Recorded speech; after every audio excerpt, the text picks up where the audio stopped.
Hi all, Agent here, and we're going to fly a stupid copter. It's a pretty short video, but we're going to try to talk some building, some weapon usage, and some gameplay strategy all in this really short video. So here we go. What I'm going to do here, well, first of all, we'll talk about the dumb copter I built. I call it a pancake copter. I don't know if there is another name for it, but that's what I call this damn thing, because all the rotors are on top and it's rather flat. Instead of a wall copter, I tried something different. So what we're going to do here is I blinked over, we're going to bide our time, we're going to patiently wait for the enemy to start shooting up the second row of crystals. They're shooting up from the bottom. And then I'm going to light up that tower as hard as I can with my plasma cannons and steal it from them. It's a very dirty trick, but very effective. It breaks their morale so hard early on in the game to not have a shield at all and to have the enemy have all three towers. We're going to have a couple guys that probably quit this match part way through. They may have disconnected. There's no real way to tell. They may have just lagged out or something. But two people quit because we come out of the gate so hard, just dominating these guys right off the bat. And that tower steal had a lot to do with it. Like I said, that breaks the morale, puts you on the defensive. And they've got the tower back now, and that's cool. We're going to fight, but we're not going to go in too close and engage these guys. Like, their whole team is right there. And I'm going to just kind of dissuade them from coming up to our near tower to take that one. We don't want them up there taking that. They can go over and go after that middle tower. And there's actually a sneaky guy down here. I played with this guy before, and he likes to sneak around and take towers, already working on our tower. And I managed to spot him. He likes to hide. He gets right up in there too, just like I do when I cap from the ground and shoots up the middle. I'm not going to worry about trying to kill him because he's not shooting at me.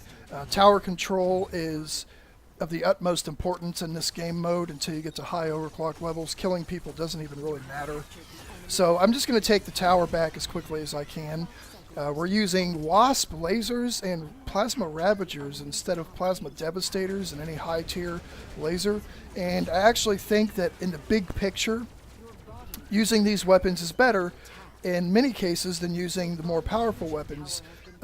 Because this bot was built for Battle Arena. It wasn't meant to go and kill in Team Deathmatch or Elimination mode. It was meant to go fight and capture towers and Battle Arena. So the Plasma Ravagers, the way they're better at capturing towers is that they have more projectiles per energy bar when you're at, like, say, a 1750 CPU match, which is what we're in. They hammer through the crystals one by one better than Plasma Devastators do right off the bat at, like, low to mid overclock levels. The Plasma Devastators are better once you get your overclock level high, but until then you're kind of handicapped a little bit with the low number of projectiles, and you're not dishing out maximum damage to just power through those crystals with raw damage. So I like to use the Ravagers instead for just the sheer number of projectiles that you get to fire.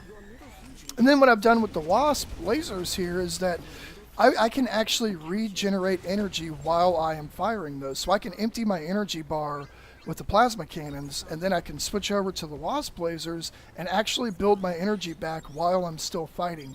And that's something you might want to think about sometimes when you're building bots for even Team Deathmatch, but especially for Battle Arena, is energy management.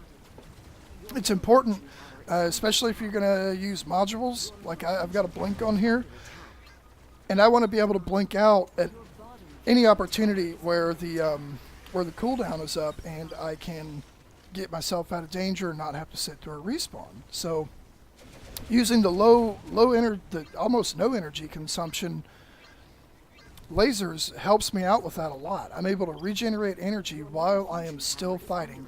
And you're not dishing out a whole lot of damage, but a lot of times it's enough to where the enemies, you know, they're hearing the blocks break off of their bot, and all these projectiles are hitting them, and they tend to kind of freak out a little bit, and they want to retreat, even though they're not taking really, really heavy damage. They still do decent damage. So that's something to think about. I like the Ravagers too. I use them on a lot of ground bots instead of Devastators because of the number of projectiles, and they actually deal pretty good damage. So we dominated that game pretty hard. I'm using stupid Copter. I actually kind of like this, and I've been playing it for a lot of the day today, and I might actually keep this build. I top scored with it again. So hope you enjoyed the video. See you next time.